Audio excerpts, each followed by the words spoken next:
हमारा ये वीलॉग थोड़ा सा फिलॉसफिकल है, लेकिन फ़लसफ़ा भी इंसान की ज़िंदगी में बहुत ज़रूरी है। जब तक आप यहाँ से नहीं सोचेंगे, आपकी ज़िंदगी, आपकी दुनिया नहीं बदलेगी। इमरान खान साहब और ये पीटीआई का जो पिछला महीना गुजरा है, उस पूरे एक महीने के अंदर बेशुमार भरम तोड़ दिए गए हैं पाकिस्तान में। वो जो खौफ होता था, वो जो इज़्ज़त होती थी, वो ख़त्म हो गई। पहला जो भरम टूटा इस सारे मामले में, वो मीडिया का भरम था। मीडिया के बारे में पाकिस्तान में ये समझा जाता था कि जर्नलिस्ट बड़े तगड़े होते हैं, रियासत इनसे घबराती है, गवर्नमेंट इन पे हाथ नहीं डालते, माशरे के अंदर भी लोग जो है इनके ऊपर उंगली नहीं उठाते, और जो रियासती इदारे हैं, पुलिस है, FIA है, ये भी इनके साथ बड़ी रियायत बरतती है। और ये बड़ी हद तक बात दुरुस्त भी थी कि जहाँ पे लोगों के प्रिविलेजेस ख़त्म हो जाते थे मीडिया के, वहाँ पे भी स्टार्ट रहते थे, वहाँ से शुरू होते थे। लेकिन जो पिछले दिनों वाक़या हुआ, उसने पूरे मीडिया का भरम तोड़ दिया।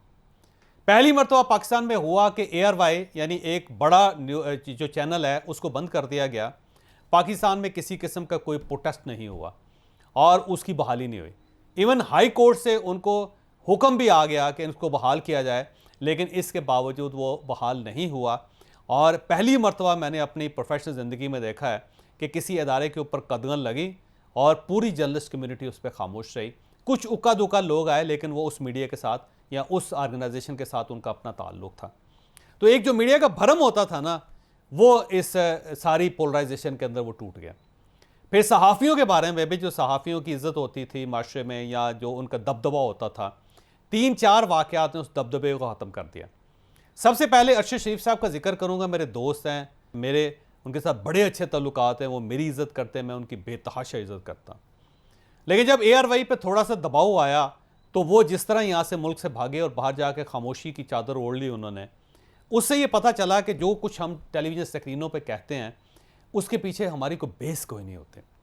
हम ये जो कहते हैं ना कि हम मालिक हैं इस मुल्क के और हम करके दिखेंगे और हम लड़ेंगे, हमारा खून का आखिरी कतरा बहेगा, तो ये सारा सिर्फ स्क्रीन के लिए होता है। जैसे फिल्म के डायलॉग होते हैं, वो सिर्फ डायलॉग्स थे।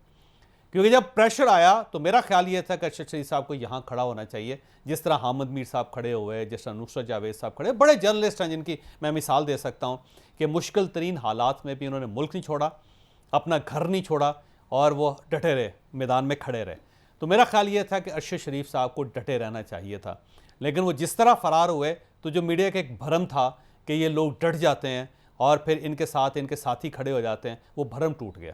पता चला कि ये बहुत ही बुज़दिल होते हैं, जब इनके ऊपर प्रेशर आए तो ये दुम दबा के भाग जाते हैं और बाकी मीडिया इनको सपोर्ट नहीं करता।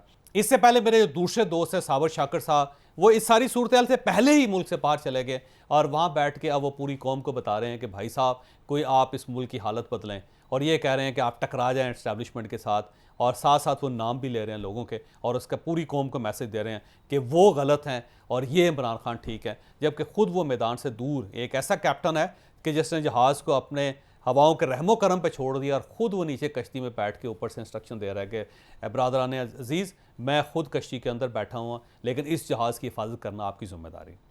तो इससे आप खुद अंदाज़ा लगाइए कि क्या भरम रहेगा।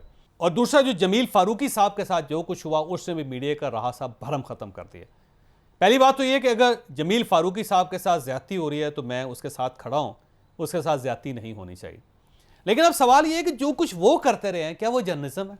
मेरा नहीं ख्याल कि आप जर्नलिज्म की बुरी से बुरी मिसाल भी ले लें, बुरी सी बुरी डेफिनेशन भी ले लें, तो उनके जो एक्ट्स थे उसके ऊपर पूरे उतरते हों। जिस तरह वो अपनी वीडियोस में जो करते हुए नज़र आ रहे हैं, जो कुछ वो कलमात बोल रहे हैं, जो ये कहते थे मैं घुस के मारूंगा, जिस किस्म की वो बात कर रहे हैं, जिस तरह उन्होंने PTI के जलसे के अंदर खड़े होकर जर्नलिस्टों के लिए नारे लगवाए थे, जर्नलिस्टों के ख़िलाफ़ गालियाँ दी थी उनको, और जिस तरह वो न्यूट्रल और इस्टेब्लिशमेंट के साथ जो सलूक कर रहे हैं, जिस तरह वो बात कर रहे हैं, जिस तरह वो ISPR की डेफिनेशन कर रहे हैं, तो क्या मुझे ये बताइएगा कि क्या ये जर्नलिज्म है? और अगर ये जर्नलिज्म है तो फिर उसके बाद तो इस जर्नलिज्म के ऊपर अफसोस ही हो सकता है। जो कुछ उन्होंने किया, क्या ये करना चाहिए था किसी जर्नलिस्ट को? मेरा नहीं ख्याल कि कोई जर्नलिज्म की जेब पे भी पहुंचा हो और वो इस तरह कर रहा हो, ये मुमकिन नहीं। तो जो हमने डेफिनेशन पढ़ी, जिस जर्नलिज्म को हम करते रहे, जिन इदारों में हम काम करते रहे, उसमें किसी जगह पे भी इस लेवल की जर्नलिज्म नहीं थी, हमने ये नहीं सीखी। और उसके बाद जो कुछ उनके साथ हुआ, जिस तरह उनको कराची में पकड़ा गया, जिस तरह उनको घसीटते हुए एयरपोर्ट पर लाया गया, जिस तरह एयरपोर्ट के ऊपर वो रोते रहे और जिस तरह वो जहाज़ के अंदर रोते रहे और एक शख्स उनके सर पे हाथ फेरता रहा, बाकी कोई शख्स उनके साथ खड़ा नहीं हुआ। और अब भी वो पुलिस की हिरासत में है, तो कोई शख्स उनके लिए एहतजाज नहीं कर रहा। बाहर से कुछ एहतजाज हुआ है, लेकिन इमरान खान साहब ने अभी तक उनका नाम तक नहीं लिया, किसी जगह कोई मुजाहरा नहीं हुआ। तो उसने भी मीडिया का भरम ख़त्म कर दिया। तो ये खौफ था या इज्जत थी या भरम थी मीडिया का, वो ख़त्म हो गया। अब इसके बाद किसी भी जर्नलिस्ट के साथ कुछ भी हो जाएगा तो मेरा नहीं ख्याल कि उसकी को आवाज़ सुनी जाएगी या उसके साथी उसका साथ देंगे, क्योंकि ये पहली मरतबा हुआ है कि मीडिया को इतना कमज़ोर कर दिया गया। दूसरा, पाकिस्तान में सियासतदानों का एक भरम होता था। सियासतदान को आप बुरा कह सकते हैं, आप उसको नकम्मा कह सकते हैं, आप उसको नालायक कह सकते हैं, आप उसके ऊपर कोई भी इल्ज़ाम लगा सकते हैं, लेकिन इसके बावजूद उसकी एक तकरीम, उसकी एक इज्जत होती थी। यानी अगर आप इक़्तिदार में नहीं हैं तब भी लोग आपको सलाम करते थे, आपकी इज्जत करते थे। लेकिन ये शहबाज गिल साहब का वाक़या जो हुआ, उसके बाद जो सियासतदानों का भरम है वो भी ख़त्म हो गया। यानी कि मैं देख रहा था कि जब जावेद हाशमी साहब के साथ वाक़या पेश आया था या परवेज़ रशीद साहब के साथ वाक़या पेश आया था, तो पाकिस्तान पीपल्स पार्टी ने भी उस वक्त इनकी सपोर्ट की थी। यानी वो लोग जो असली दुश्मन थे उन्होंने भी बात की और इनकी तारीफ़ कलब भी की और उन्होंने प्रोटेस्ट भी किया। उस वक्त जब काफ लीग की गवर्नमेंट आई थी उसके बाद, तो ये लोग भी परवेज़ रशीद को सपोर्ट करते रहे और जहाँ जहाँ परवेज़ रशीद साहब को अगर पासपोर्ट की ज़रूरत पड़ी है या उनको किसी जगह बाहर सपोर्ट या इलाज के लिए बाहर जाना पड़ा, तो काफ लीग की गवर्नमेंट ने भी उनकी मदद की थी, जबकि वो दुश्मन थे इनके उस वक्त। तो ये एक भरम होता था, कि एक एहसास होता था सियासतदानों के लिए। लेकिन आप देख लें, जब शहबाज गिल के साथ वाक़या हुआ तो पीटीआई के भी चंद लोगों के अलावा पूरी जमात ने और बाकी सियासतदानों ने किसी ने सपोर्ट नहीं की शहबाज गिल, किसी ने आवाज़ नहीं उठाई। बस मुस्तफ़ा नवाज़ खोखर साहब की एक ट्वीट आई थी और उसके अलावा किसी ने उसको सपोर्ट नहीं किया। जबकि इससे पहले पाकिस्तान में ऐसा नहीं होता था। जब बेनज़ीर भुट्टो की शहादत हुई तो मियाँ नवाज शरीफ अस्पताल में गए थे और वहाँ खड़े होकर रोए भी थे वो। और इसी तरह जुल्फ़िकार अली भुट्टो को जब फांसी हुई थी तो भुट्टो साहब के जो दुश्मन थे उन्होंने भी भुट्टो के हक में कलमा खैर कहा था। ये पाकिस्तान के अंदर रवायत होती थी। लेकिन शहबाज गिल के जो वाक़या हुआ उसने इस रवायत का भरम भी तोड़ दिया। अब मेरा नहीं ख्याल कि पाकिस्तान में शायद कोई ऐसा वक्त आ सकेगा कि जिसमें सियासतदान एक दूसरे को सपोर्ट करेंगे, या इस किस्म का अगर वाक़या हो जाए दोबारा तो किसी न किसी तरफ से सपोर्ट मिलेगी, तो एक इज्जत, एक भरम उसका भी ख़त्म हो गया। तीसरा, पाकिस्तान में इदारों की एक इज्जत होती थी कि अगर जुल्फ़िकार अली भुट्टो को भी अदालत ने फांसी की सज़ा दी तो किसी ने अदालत पे हमला नहीं किया, किसी ने जज के ऊपर हमला नहीं किया। जजेस उसके बाद भी इसी सोसाइटी में फिरते रहे। पाकिस्तान पीपल्स पार्टी की गवर्नमेंट्स भी आए और उन गवर्नमेंट्स में भी उनके घरों पर किसी किस्म का हमला नहीं हुआ, किसी ने उनको ओए नहीं कहा। वो आज़ाद फिरते रहे पाकिस्तान के अंदर, लेकिन भुट्टो को फांसी देने वाले जजेस के ऊपर भी किसी ने सवाल नहीं उठाया था। उसके बाद मियाँ नवाज शरीफ को 3 बार नाहल किया गया, अदालतों में गए, अदालतों में उनके खिलाफ फैसले भी हुए, लेकिन उनमें से भी किसी जज के खिलाफ किसी ने बात नहीं की, कभी उस पर उंगली नहीं उठाई। मौलाना फजलुर रहमान साहब को आप ले लीजिए, उनके खिलाफ भी फैसले हुए, जजों ने उनके हक में भी फैसले किए, लेकिन कभी उन्होंने भी किसी जगह पे उंगली नहीं उठाई किसी अदालत पे। सेम इसी तरह पुलिस कि जब भी कोई गवर्नमेंट बदली है और किसी एक सियासतदान को गिरफ्तारी का हुक्म दिया मौजूदा हुकूमत ने, तो पुलिस गई, उसने गिरफ्तार किया। FIA ने उनके खिलाफ केस बनाए, नैब ने उनके खिलाफ केस बनाए, नैब ने उनको घसीटा। जस्टिस जावेद इकबाल की बहुत बड़ी मिसाल दी जा सकती है कि जस्टिस जावेद इकबाल ये नैब के चेयरमैन थे और इन्होंने शाहिद खान अब्बासी के साथ क्या किया, SN इकबाल के साथ क्या किया, ख्वाजा आसफ के साथ क्या किया, हमजा शहबाज के साथ क्या किया, मियाँ शहबाज शरीफ के साथ क्या किया, और इस तरह एक बड़ी लंबी तवील दास्तान है, तवील फहरिस्त है, इन सब के साथ क्या किया। लेकिन जस्टिस जावेद इकबाल अब भी यहाँ पे इस्लामाबाद के अंदर हैं, पाकिस्तान के अंदर आज़ाद फिर रहे हैं। गवर्नमेंट चेंज हो चुकी है लेकिन किसी ने उनके ऊपर उंगली नहीं उठाई। इफ्तिखार मोहम्मद चौधरी साहब के दौर में क्या क्या नहीं हुआ, लेकिन आप देख लें गवर्नमेंट आती रही, गवर्नमेंट चेंज होती रही, लेकिन इफ्तिखार मोहम्मद चौधरी के ऊपर किसी ने इल्ज़ाम नहीं लगाया, किसी ने उंगली नहीं उठाई, उनके घर पे या उनकी ज़ात पर हमला नहीं किया उसके बाद। लिहाजा एक इदारों का भरम होता था। पुलिस एहलकारों का भी, जो पुलिस एहलकार गिरफ्तार करते थे वो उसके बाद भी सर्विस में रहते थे। गवर्नमेंट चेंज होती थी तो उनको पोस्टिंग मिलती थी, ये भी होता।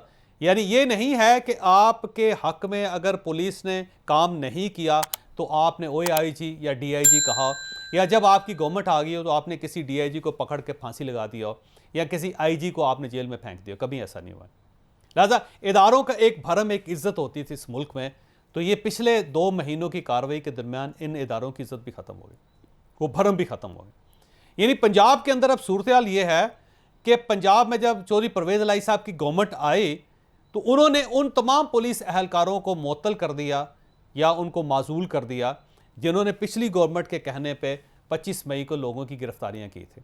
36 ऐसे SHOs हैं जिनको फारिग कर दिया गया नौकरी से या डिसमिस कर दिया गया, और ऐसे SSP और SPs को मिसाल बना दिया गया नफरत की और एक हकारत की, जो पिछली गवर्नमेंट का हुक्म मानते रहे। और अब इसका नतीजा ये निकल रहा है कि चौधरी परवेज़ इलाही साहब की गवर्नमेंट है लेकिन नाम की गवर्नमेंट है। ना पुलिस उनका कोई हुक्म मानती है, ना सिविल ब्यूरोक्रेसी उनका हुक्म मानती है, कोई शख्स उनका हुक्म नहीं मानता। क्योंकि उसकी वजह यह है कि आपने अपना वो भरम ही खत्म कर दिया, अपनी इज्जत ही खत्म कर दी। जब इदारों की इज्जत आप नहीं करेंगे, सिस्टम की इज्जत नहीं करेंगे, तो सिस्टम जवाब में आपकी इज्जत कैसे करेगा? लिहाजा वो जो इदारों की इज्जत थी, वो भरम था, वो भी खत्म हो गया इस पिछले 2-3 महीनों के अंदर। और जो आखिरी खौफनाक चीज है वो है मुल्क का भरम। पाकिस्तान है तो सब कुछ है, पाकिस्तान नहीं है तो आर्मी चीफ भी कोई आर्मी चीफ नहीं है, प्राइम मिनिस्टर भी प्राइम मिनिस्टर नहीं है, प्रेसिडेंट भी प्रेसिडेंट नहीं है, और TLP जो है ना वो भी TLP नहीं है। पाकिस्तान है तो सब कुछ है। लिहाजा हम अगर इस कश्ती को बचाएंगे तभी कभी ना कभी हम इसके कैप्टन बनेंगे, लेकिन अगर ये भी डूब गई तो हम किस चीज़ की कप्तानी करेंगे? पिछले 2 माह के दरमियान इस पाकिस्तान का भरम भी ख़त्म कर दिया गया। यानी अगर IMF के साथ भी गवर्नमेंट को एग्रीमेंट करना चाहती है और वो एग्रीमेंट 25 मई को होना चाहता है, तो फौरी तौर पे इमरान खान साहब 25 मई को लॉन्ग मार्च करके और गवर्नमेंट की जो भरम है, जो इज्जत है, उसको ख़त्म कर देते। और अभी जब कतर में अगर प्राइम मिनिस्टर गया, ये गवर्नमेंट गई है और वहाँ से पाकिस्तान को रिलीफ मिल सकता है, तो इमरान खान साहब उसके बारे में भी कहते हैं कि ये भीख मांगने गया और इनको कोई नहीं देगा, ये चोर है। यानी वहाँ पे भी पाकिस्तान को रिलीफ नहीं मिलना चाहिए। और चाइना में भी अगर ये जाते हैं तो चीन के ख़िलाफ़ भी वो बात कर देते हैं। और अब अगर IMF के साथ पाकिस्तान की डील हो गई है तो ये बात की जा रही है कि खैबर पख्तूनख्वा और पंजाब इस डील को नहीं मानेगा। तो आप खुद अंदाज़ा लगाइए कि जो मुल्क का भरम था वो भी आपने तोड़ दिया। यानी अगर आप पाकिस्तान वर्ल्ड बैंक के पास जाएगा तो वो सोचेंगे कि हमने क्या इस गवर्नमेंट के साथ, या ये जो लोग मेरे सामने बैठे हैं, क्या इनके साथ हमने कोई मुआहदा करना है या नहीं करना, क्योंकि पीछे एक दूसरा शख्स बैठा हुआ है जिसके पास स्ट्रीट पावर है और वो इस फैसले को नहीं मान रहा। और अगर कोई दूसरा मुल्क कतर हमें गैस देना चाहेगा तो वो ये सोचेगा कि यार इनको गैस देनी चाहिए या नहीं देनी चाहिए, क्योंकि एक पीछे दूसरा शख्स बैठा हुआ है जिसको ये मुआहदा कबूल नहीं है, जो हमें पसंद इसलिए नहीं करता कि हम दूसरी गवर्नमेंट को सपोर्ट कर रहे हैं। तो जो पाकिस्तान का एक भरम था, मेरा ख्याल है वो भी टूट रहा है। तो मैं आखिर में दरख्वास्त करता हूँ कि अगर इस मुल्क को हमने बचाना है तो फिर हमें इसका भरम कायम रखना पड़ेगा। सबसे पहले मुल्क के भरम के बारे में सोचें, उसके बाद फिर सियासतदानों के भरम के बारे में सोचें, फिर इदारों के भरम के बारे में सोचें। तो जर्नलिस्टों का तो भरम वैसे ही मेरा ख्याल ख़त्म ही हो गया, तो जर्नलिस्ट इसके बारे में बिल्कुल ना सोचें। लेकिन अगर मुल्क है तो फिर सब कुछ है, और अगर मुल्क नहीं है तो यकीन करें फिर कुछ भी नहीं है।